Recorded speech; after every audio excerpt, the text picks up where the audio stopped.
Lana wa nabiyyina Muhammadan abduhu wa rasuluhu la nabiyya ba'dah. Allahumma shalli wa sallim wa barik ala sayyidina wa maulana Muhammad wa ala alihi wa ashabihi wa man tabi'ahu ila yaumil amma ba'du. Jemaah Masjid Jami'atul Ummah yang dirahmati Allah Subhanahu wa taala. Alhamdulillah, di malam hari ini Allah Subhanahu wa taala masih memberikan rahmat, taufik dan hidayah kepada kita semua. Dibimbingnya kita kembali untuk bisa melaksanakan sholat maghrib berjamaah. Dan tak lupa kita selalu berniat nawaitu an a'taqifa fi hadzal masjid sunatan lillahi ta'ala. Sengaja aku beriktikaf di masjid ini sunat atasku karena Allah. Salawat serta salam marilah kita sampaikan dan kita bacakan salawat tersebut kepada junjungan kita Nabi besar Muhammad sallallahu alaihi wasallam beserta para keluarga, sahabat, dzurriyyah dan pengikut beliau hingga akhir nanti. Qala al-musannif rahimahullahu taala wa nafa'ana bihi wa bi ulumihi wa ulukum fid dharain amin. Wa minas surati allati yuzkaru fiha al-ahqaf wa hiya maqiyatun, dan di antara surah-surah yang disebutkan pula di dalam Al-Qur'an yaitu surah Al-Ahqaf. Ahqaf itu suatu lembah yang berada di Yaman, tempat kelompok Nabi Hud alaihissalam. Di Yaman, Mekah pada waktu itu masih kosong. Yang sebenar-benar ahli Mekah, nah, orang Arab itu berasal daripada Yaman. Jadi sebenarnya bahasa Arab itu berasal daripada orang-orang Yaman. Karena pada waktu itu sebelum golongan Ad ini dihancurkan Allah Subhanahu wa taala, mereka sebahagian yang masih beriman kepada Allah ini berpindah ke Mekah. Yang inilah menjadi dzurriyyah daripada Nabi Ibrahim alaihissalam. Sehingga bahasa mereka bahasa Arab. Jadi Ahqaf itu suatu lembah yang berada di daerah Yaman, tempat kaum Hud, Nabi Hud alaihissalam. Ayatuha isnatani wa salasuna ayatan. Ayatnya ada 32. Wa kalimatuha sitatu mi'atin wa arba'un wa arba'una. Kalimatnya itu ada 644. Wa hurufuha, adapun huruf-hurufnya di dalam surah Al-Ahqaf ini al-fani wasitu mi'ati hurufin, ada 2600. A'udzu billahi minasyaitonir rajim. Bismillahirrahmanirrahim. Hamim. Tanzilul kitabi minallahil azizil hakim. Hamim, hanya Allah yang mengetahui. Yaqulu qadama huwa kainun. Ibnu Abbas mengartikan hamim itu adalah qadama huwa kainun, yang sudah ditentukan Allah Ta'ala pasti akan terjadi. Itu hamim artinya. Qadama huwa kainun ay bayyinun, sesuatu yang sudah ditakdirkan Allah itu akan nyata di alam ini.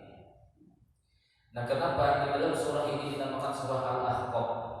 Karena kebanyakan di dalam surah ini menceritakan lembah atau bukit Ahqaf yang dibangun oleh kaumnya Nabi Hud alaihissalam, sebagaimana yang disebutkan di dalam Al-Quran ayat 21, wal qur'a 'ad.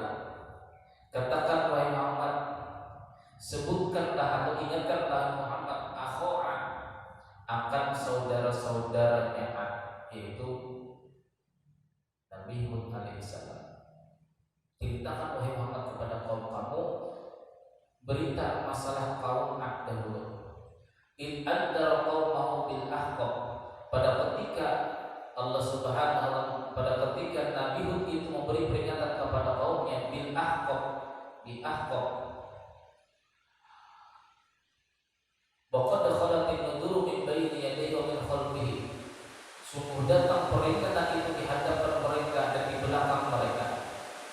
di hadapan kaumnya Nabi Hud mengatakan jangan tidak menyembah Allah, harus menyembah Allah.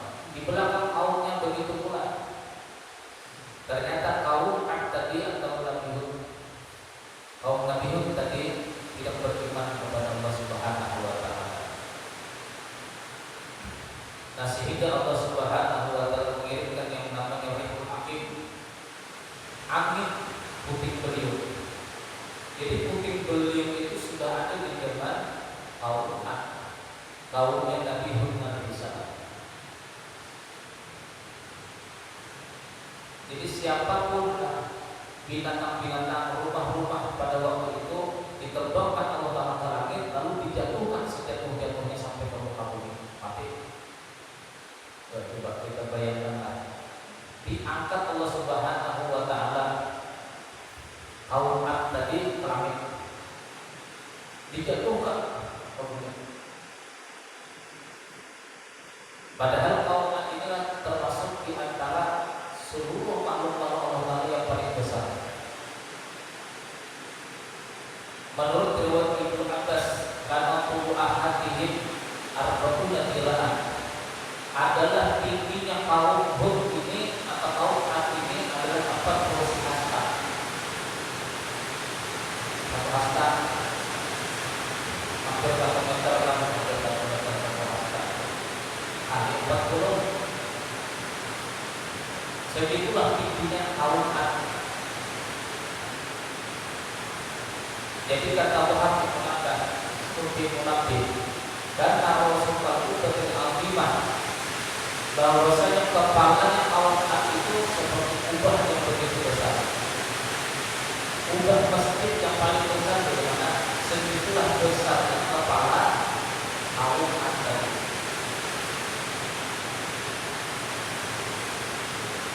Itu dibiasakan orang-orang diangkat Allah Ta'ala ke langit dengan angin puting beliung, dijatuhkan ke bumi mati.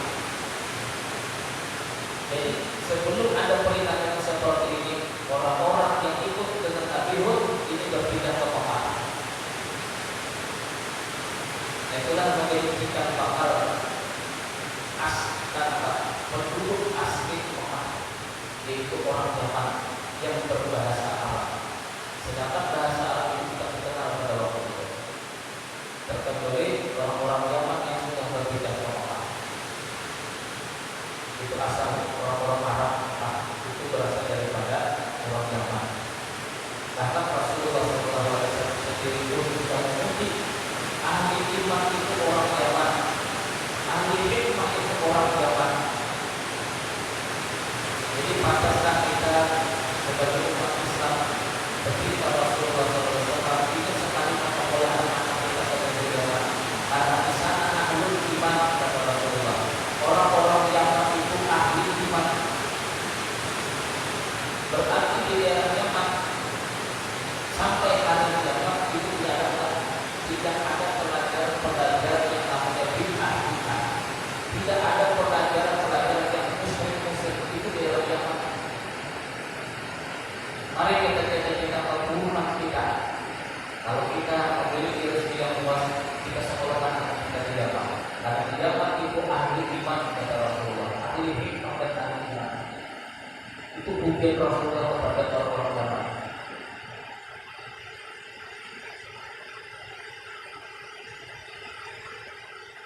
Nanti suatu saat kata Rasulullah,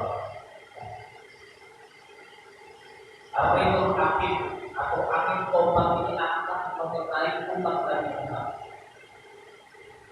Jadi keadaan seperti di zaman kaum Ad itu akan dikembalikan ke Allah Ta'ala nanti di umat Nabi Muhammad SAW. Sebagaimana sabda Nabi Sallallahu Alaihi Wasallam, "Wala yursalanna alaihim ar-rihul aqim allati ahlaqat bisurbihim al-khamra wa aklihimul riba wa taqifatikumul kalilah wa lulusimul harira wa qatihimul arham." Pasti akan menimpa, pastilah Allah Ta'ala kata Rasulullah akan mengirimkan yang namanya angin tombak beliung kepada umat ini. Allah kita melakukan yang dahulu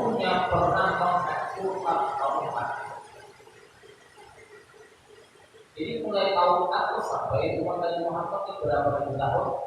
Di zaman Nabi Ibrahim tidak ada, di zaman Nabi Ismail tidak ada. Di bawah zaman Nabi Ibrahim tidak pernah terjadi. Bahkan di zaman Nabi Isa tidak pernah terjadi yang namanya obat beliau ini. Tetapi yang akan terjadi di umat ini kata Rasulullah SAW sebagaimana dahulunya pernah membinasakan kaum Ad. Disuruh dihukum khamra yang pertama dengan segala orang mabuk-mabukan.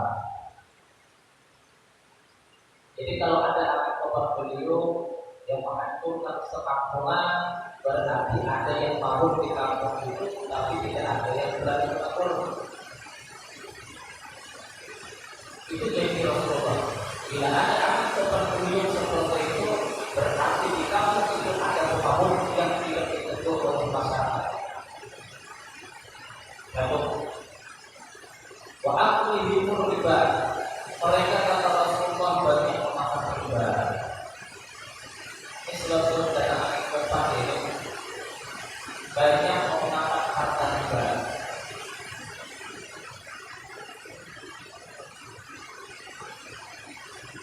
Untuk orang yang juru makan bahwa riba.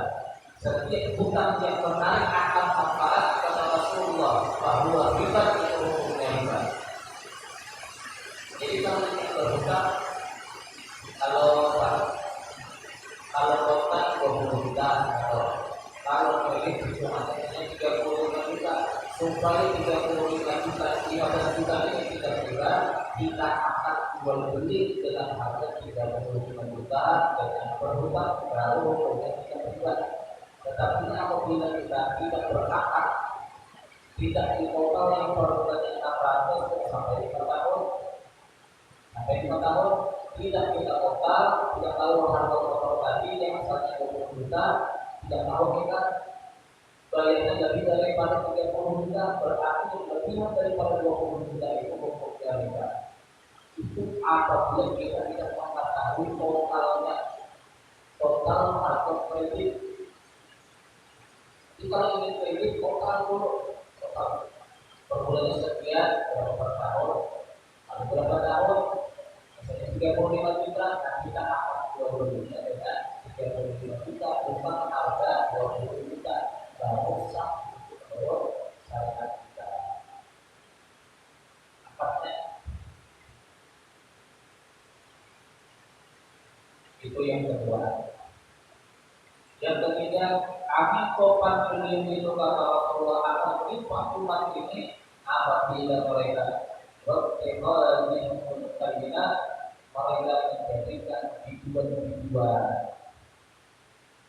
Bila acara nyanyi-nyanyian tidak saja kita punya tadi yang audisi itu ya gitu dan kata ayo ketika saya sepasi ini kirim ke sini 2.200 per SMS. Ya, ayo dukung saya sepasi ini idol ini. Bila mendukung seampungan akan dukung Allah dalam obat beliau. Waktu itu mereka menjadikan anak-anak mereka kata Rasulullah sebagai penyanyi biduan. Tapi kalau ada MTQ yang menyebarkan syiar-syiar Islam tidak ada yang mendukungnya. Bingung nih umat sekarang. Bila acara MTQ, acara keagamaan, jarang ada yang mendukung. Yang mendukung yang pahaji, pengusaha, misalnya ke masjid.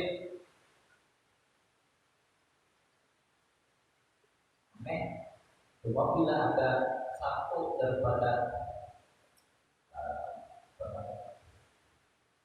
yang mewakili daripada kecamatan ini, kabupaten ini atau provinsi ini, kecamatan bukan sekarang lagi berbeda itu pun aku mengubah 5 juta SMS.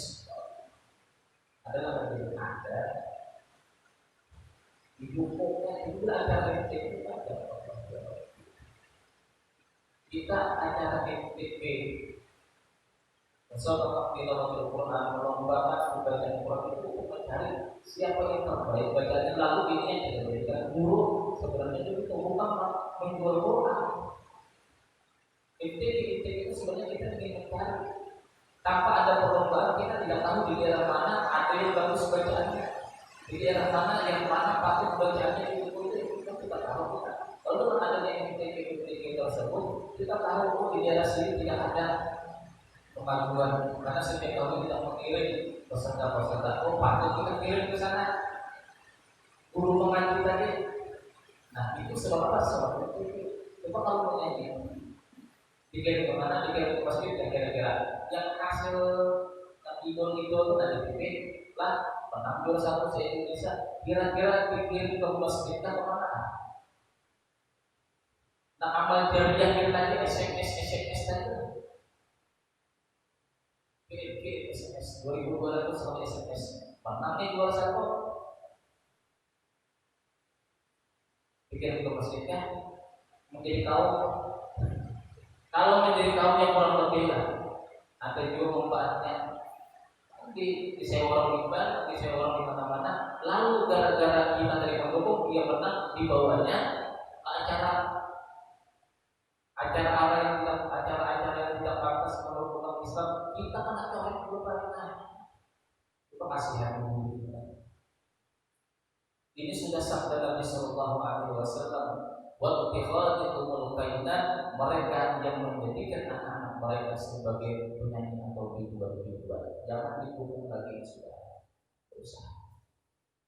Ini sudah saya ini Rasulullah yang bersabda. Siapa lagi yang kita perbuat kalau tidak bukan Rasulullah Sallallahu Alaihi Wasallam?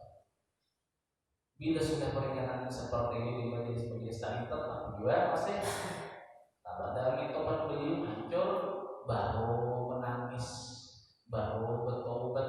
Bahkan ada juga yang sampai naik ke atas rumah tuh betelanjang aja.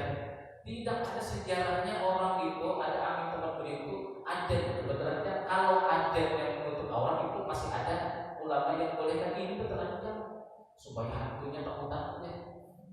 Apalagi acara apalagi kebakaran kan? Ada di video kan pas kebakaran di daerah Kanada yang sebutkan naik ke atas atap rumah. Akhirnya itu berlanjut supaya hantu apinya tidak ikut ke sini. Ya Allah, coba. Nah,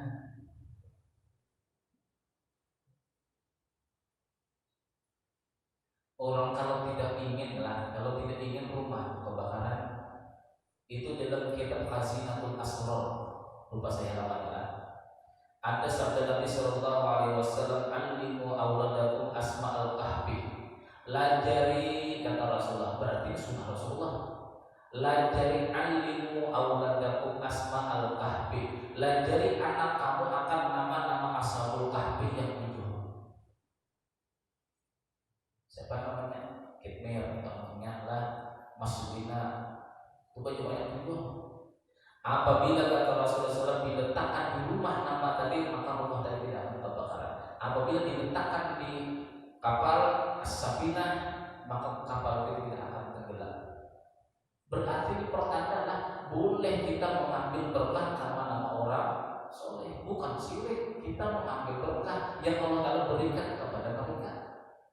Ini padahal umat Nabi Musa boleh diambil berkah, apalagi umat Nabi Muhammad. Yang orang itu wali Allah, orang itu kekasih Allah, kita ambil berkahnya boleh. Alimu awladakum asma'al kahfi. Lajari anak kalian kata Rasulullah akan nama-nama ashabul kahfi. Apabila kamu letakkan di rumah, maka rumah tadi tidak akan kebakaran. Lam yusraq kata Rasulullah. Apabila diletakkan di sampingan perahu, maka perahu tidak akan tenggelam. Nah, orang seperti itu yang ditulis, makanya kalau rumah orang-orang itulah di rumah itu ada bertulisan butar begini kan, di tengahnya kitmir, di atasnya tuh baru nama-nama ashabul kahfi yang tujuh. Masjidina dan namanya tuh siapa dah apa itu bahasa bahasa Ibrani sama Allah tuh kayak Allah tuh kalimat bahasa Ibrani asal itu ilahu. Jadi kenapa kita ini lah logat kita kan beda-beda. Kalau logat bahasa Arab Allah Allah kan ada Allah itu.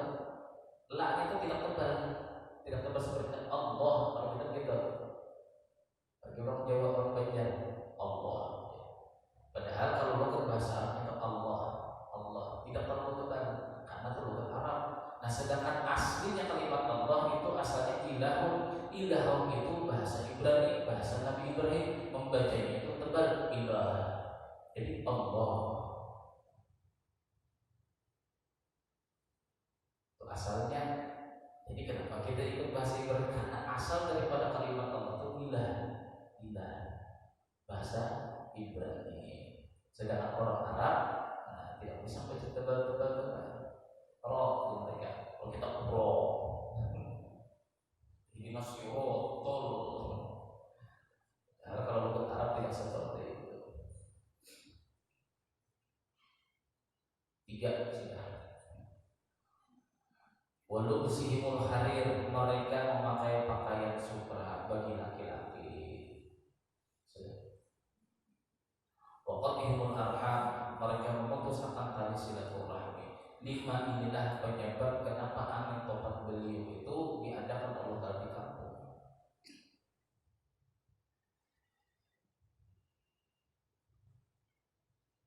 Nah, itu cerita daripada kaum Ad tadi yang dibinasakan Allah Subhanahu wa Ta'ala dalam Ar-Rihul Hakim dengan angin topan beliau. Kalau beliau itu kayak bahasa Banjar, beliau itu artinya menikung, tidak kena kita. Jadi yang bagusnya itu angin topan beliau ya sebesar-besar apapun angin, tapi kalau beliau kenalah kita tidak kena apa. Beliau itu bahasa Banjar, beliau itu artinya pernah sudah mengarah ke sini, nekong ke sini. Itu beliau namanya. Tidak tahu beliau bahasa Indonesia itu bahasa Banjar. Beliau ya. Orang tadi yang tak tempat tapi beliau ke samping sini ya. Nanti tidak jadi jalan samping aja. Beliau. Tidak apa-apa kita kalau kena angin topan beliau kayak busa bagaimana yang penting beliau. Yalah tidak kena kita. Bila angin topannya tadi lurus kena kita. Tapi kalau beliau bahasa Banjar.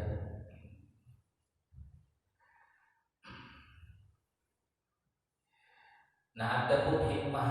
Nah, kita ambil hikmah di antara di dalam surah ini ada beberapa hikmah yang bisa kita ambil. Yang pertama di ayat 15 Allah Subhanahu wa Ta'ala berfirman.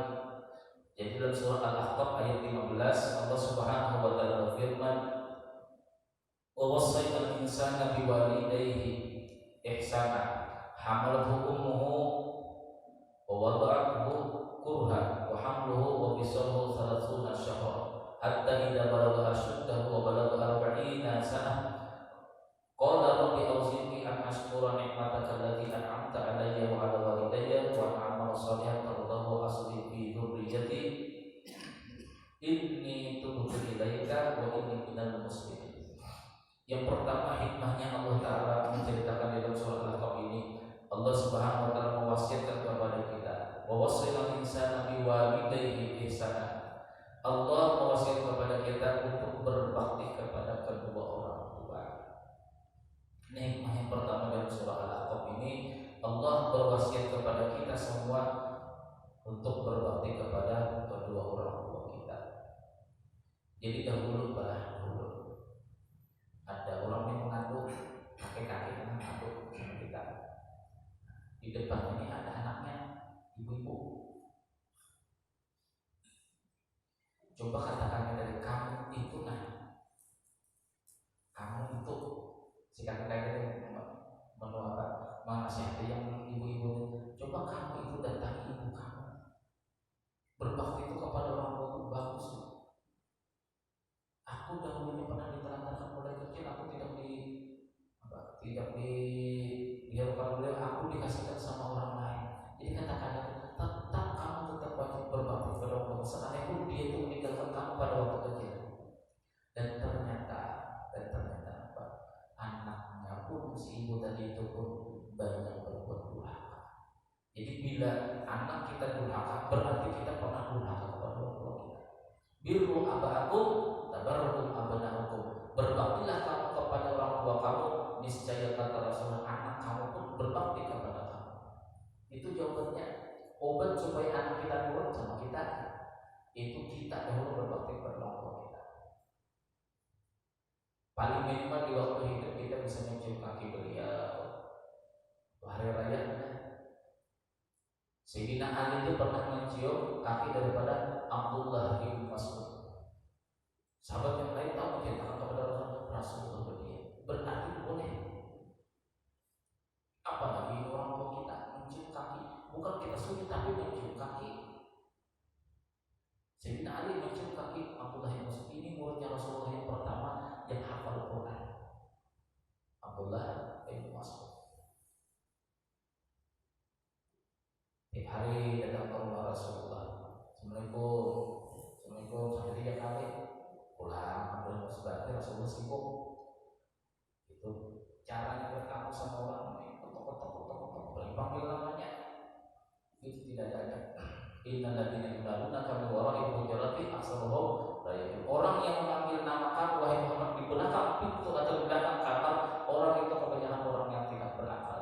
Jadi kalau bertamu kepada rumah seseorang, jangan memanggil nama, apalagi teriak-teriak, apalagi ketok-ketok pintu. Assalamualaikum, itu tidak berakal ketahuan. Abdullah bin Mas'ud, Assalamualaikum ya Rasulullah, tidak dijawab Rasulullah. Assalamualaikum ya Rasulullah, tidak dijawab. Sampai 3 kali pulang. Kalau kita kalau sudah tidak bukan itu gedor terus pulang. Rasulullah mengajarkan sahabat beradab. Ulang-ulang salaf. Kalau betul-betul ulang salaf ini itu seperti itu tadi. Ingat bahwa ulang salaf tetapi ini akhlaknya sama masyarakat tidak bagus. Berarti bukan yaitu ulang-ulang salaf.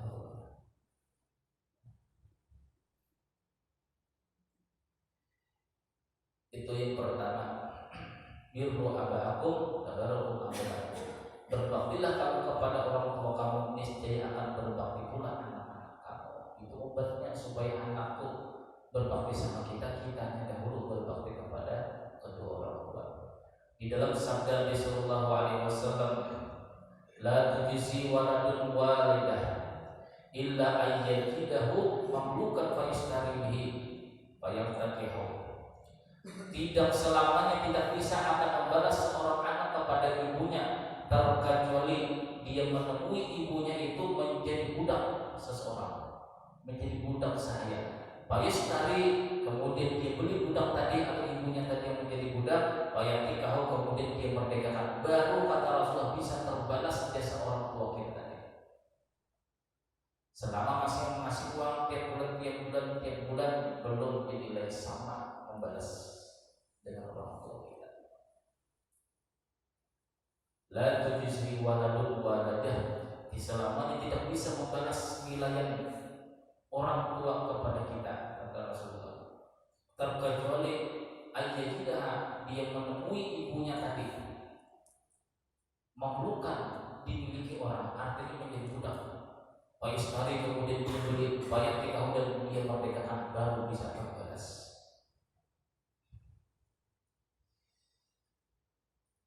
Itu yang pertama, hikmah pertama, kita disuruh untuk berbakti kepada kedua orang tua kita. Jadi mulai sekarang adalah karena di dalam tubuh kita ini ada nasab ibu bapak, maka kita niatkan segala amal kita mulai sekarang pun niatkan untuk ibu bapak.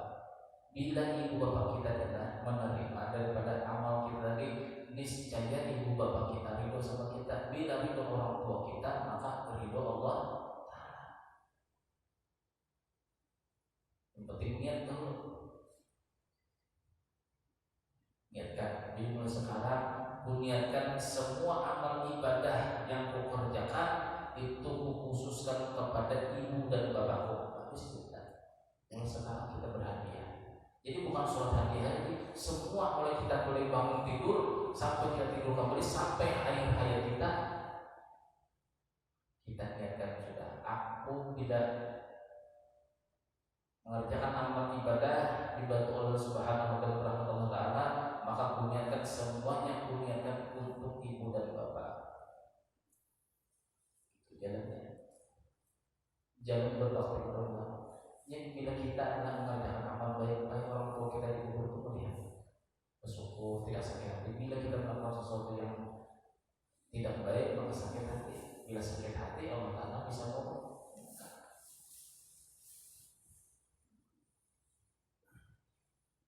Hamalathu ummuhu wa wadathu kurhan. Ibunya telah mengandungnya selama 9 bulan.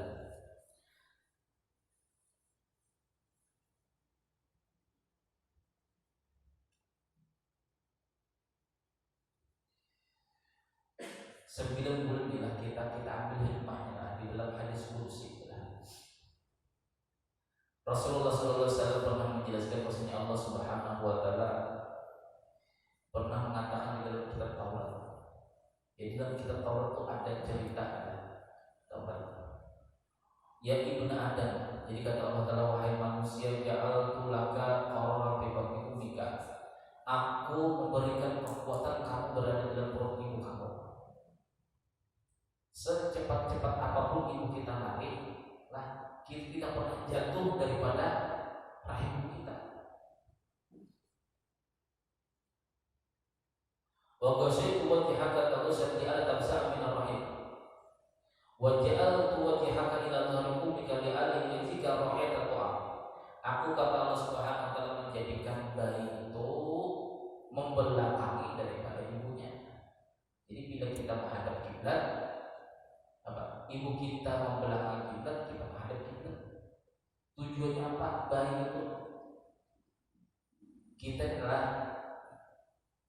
baik menghadap kiblat, berarti ibu kita membelakangi kiblat. Itu waktu bayi. Tujuannya apa? Li'alla yutika raihata ta'am, supaya kamu wahai si bayi tidak bisa mencium bau makanan. Kan di usus ini Pak, usus ini dekat dengan rahim. Busuk sudah jadi tahi. Lalu misalnya adalah bayi tadi ibu menghadap kiblat, bayi menghadap kiblat, tercium usus tadi, bau tahi mama. Li'alla yutika raihata ta'am, supaya kata Allah Ta'ala, aku memalingkan kamu menuju belakang ibu kamu, supaya kamu tidak mencium yang namanya bau makanan. Tahi-tahi di usus kita tidak pernah kita cium di waktu di rahim ibu kita. Sayang Allah Ta'ala sama kita. Coba misalnya pas menghadap tadi, wa ja'altu lakum muttaqian yaminika muttaqian shimalika fa amal yaminika berkabru. Aku kata Allah Ta'ala menjadikan kamu ada sandaran. Ini ilham Allah Ta'ala dalam ibu kita adalah ilham Allah Ta'ala. Aku menjadikan kamu bisa bermiring ke sebelah kanan dan ke sebelah kiri. Adapun kamu bisa bermiring ke sebelah kanan, berkabru itu hati ibu kamu. Kan hati sebelah kiri adalah kita membelakangi kan, berarti bahwa kita sebelah kanan. Ini kan baik. Nah, ini muka kita baik, ini ibu kita menghadap ke belakang kita baik. Berarti hati ini yang menjadi bantalan kita. Jadi bantal bermiring ke kanan. Palqabdu, maka hati itulah kata Allah Ta'ala yang menjadikan guling kamu di waktu masih dalam perut. Ini sudah ilham Allah Ta'ala, sudah diajari bayi itu, karena bayi itu berdiri sudah diajari di dalam perut. Bayi itu bisa bermiring ke kanan, bermiring ke kiri di dalam dunia, itu sudah ada ilham Allah Ta'ala di dalam perut ibu kita. Coba Allah Ta'ala melajari. Wa amal lati ansimalika fattihar. Adapun kamu itu bisa berdiri ke sebelah kiri, berarti ke sini. Kanan kita baik, sebelah kiri adalah karena membelakangi kita. Ini muka baik, berarti ini bahu kiri sebelah sini, bahu kanan sebelah sini. Berarti dilajari Allah Ta'ala berdiri ke sebelah kiri, itu fattihar, yaitu adalah lambung limpa kita. Jadi limpa di sini yang menjadi guling. Nah, kira-kira kenapa bayi itu tidak diajari di waktu dalam dunia umur 3 bulan, 2 bulan, 3 bulan bisa bermiring ke kanan? Tidak kita ajari bisa begini sendiri, karena sudah ada pelatihan ilhamnya dari Allah Ta'ala dalam perut ibu. sebelah kanan, nanti ke sebelah kiri lagi, ke selio lagi, diurut lagi, urut. Yo, tidak pernah membayangkan kita hanya berpikir. Wa'alam tukalqi wa huda fi batni ummika, dan aku kata Allah Ta'ala mengajari kamu belajar berdiri dan belajar duduk itu di dalam perut ibu kamu. Bahal yaqdiru ala dzalika ahadun ghairi. Sekarang kata Allah Ta'ala, siapa yang bisa mengajari demikian? Duduk anak kita pernah kita ajari, nak duduk sita, anu pasang kakinya begini, kaki kanan begini, kaki kiri begini, tidak pernah kita ajari. Bisa duduk dengan sendirinya. Itu ilham Allah Ta'ala, sudah pelatihan di dalam perut ibu. Luar biasa Allah Ta'ala menciptakan rahim untuk penuh ruangan. Penuh ruangan. Ini sebenarnya pelajaran buat yang lewat, cuma kita ulang lagi supaya kita ingat-ingat ya, kita ini disayangi Allah Subhanahu wa Ta'ala. Mulai di dalam perut sudah disayangi Allah Ta'ala. Kenapa masih banyak yang melupakan Allah Ta'ala? Ini masalahnya. Melupakan itu apa? Melupakan Allah Ta'ala itu apakah tidak sholat? Tidak. Arti melupakan Allah Ta'ala istilah di dalam ilmu tauhid, apabila kita mengakui diri kita ada, artinya memiliki bulan kemampuan, itu sama mengakui Allah Ta'ala tidak ada. Aku, bila aku ada, berarti Allah Ta'ala tidak ada. Itu maksud daripada tidak mengakui Allah Ta'ala di dalam dunia, mengakui pekerjaannya sendiri. Ini istilahnya bila Allah Ta'ala ada, berarti kita tidak ada, istilah hakikatnya. Bila kita mengakui kita ada, mempunyai kemampuan, mempunyai macam-macam keistimewaan, berarti Allah Ta'ala tidak ada di dalam pengakuan kita. Pada sudah diajar Allah Ta'ala, di dalam perut sudah disayangi ya Allah Ta'ala.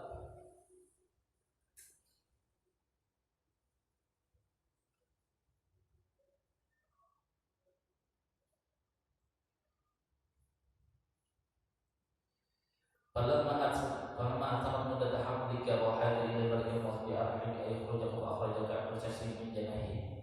Manakala sudah sempurna umur bayi tadi mau 9 bulan lah, atau ada yang 6 bulan atau 7 bulan.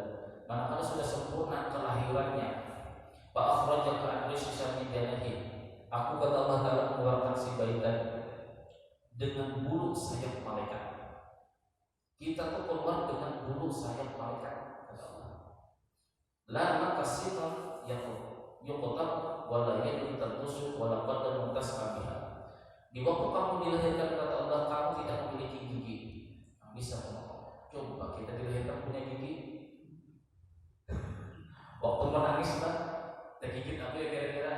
Kau digigitnya begitu. Cepat keluarkan aku, digigitnya menangis itu kita.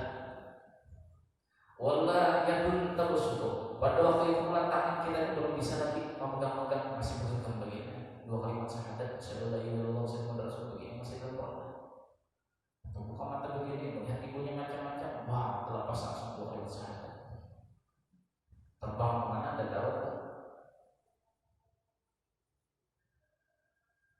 Karena terbangnya 2 kalimat syahadat, di mana kita mendapatkan guru mursyid, disitulah 2 kalimat syahadat kita mendapatkannya.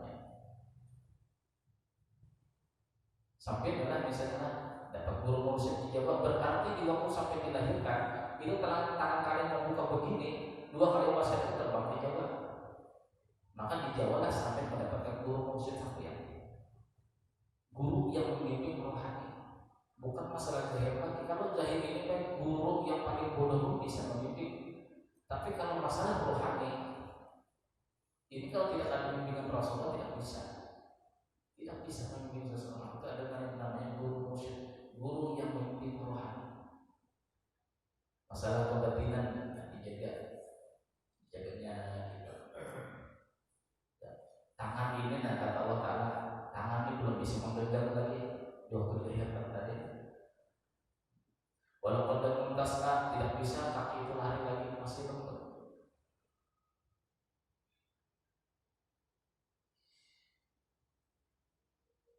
Wa anba'tu laka ariqaini raqiqaini bi sadri ummika yajriyani labana khalisan haram bisyita wa baran bisifat.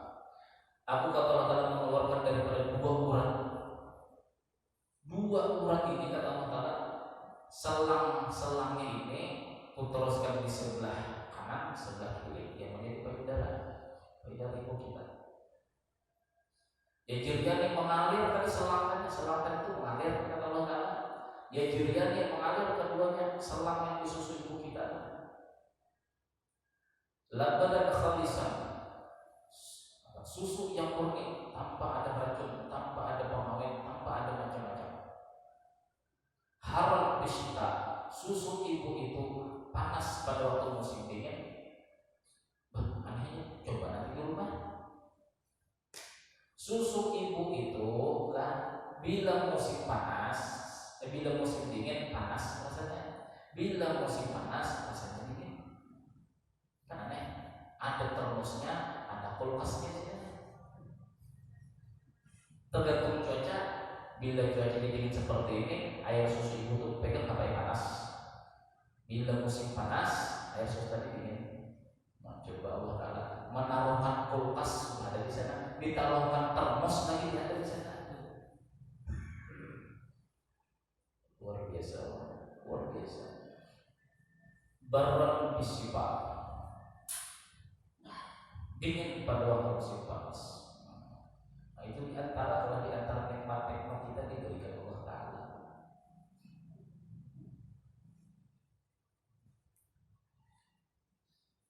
An-Ashkura nikmat allati an'amta 'alaina. Itu yang pertama tadi, kita diwasiatkan Allah Ta'ala untuk berbakti kepada orang tua. Yang kedua,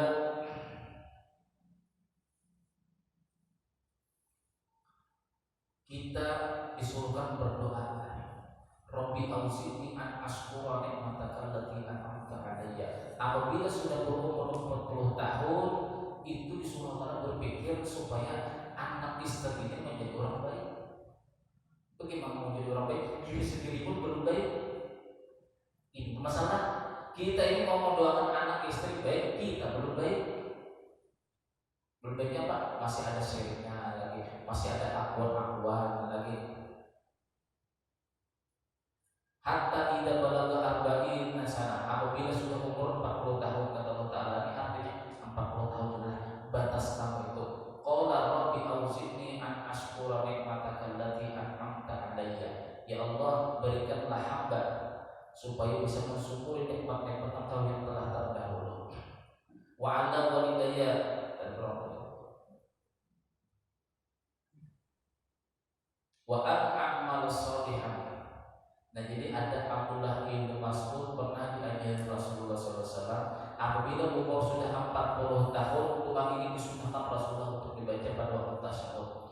Doa yang sebagaimana dianjurkan Allah Ta'ala dalam Al-Quran tadi, Rabbi auzi'ni an ashkura ni'mataka allati an'amta 'alayya wa 'ala walidayya wa a'mal shalihan tardahu wa adkhilni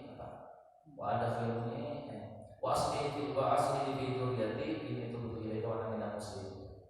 Nanti cari kalau kita an-amal sholihan tardahu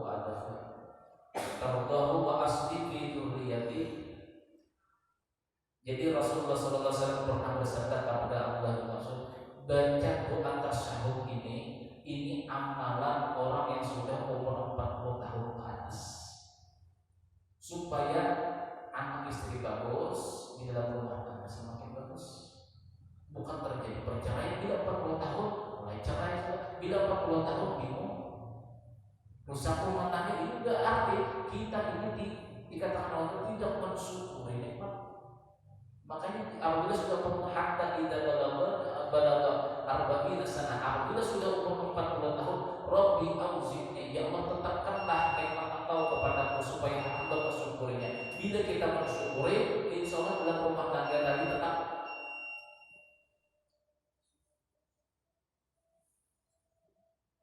Allahumma alif baina qulubina wa aslih dzata bainina. Insya Allah kita jadikan nanti setelah pengajian subuh minggu, kita bagi nanti. Ini amalan sunnah supaya kita umur 40 tahun disunahkan Rasulullah di waktu tasyahud membaca doa ini. Mudah-mudahan ada manfaatnya. Mudah-mudahan Allah Subhanahu wa Ta'ala mengampuni semua dosa-dosa kita, dosa kita, dosa kaum muslim dan muslimat. Mudah Allah Subhanahu wa Ta'ala selalu membimbing hati kita untuk istiqomah di dalam beribadah, tetap mengikuti majelis-majelis taklim sebagai kewajiban kita, dan mudah-mudahan dengan berkah kita selalu mengikuti sunnah Rasulullah SAW ini, Allah Ta'ala mewafatkan kita husnul khatimah.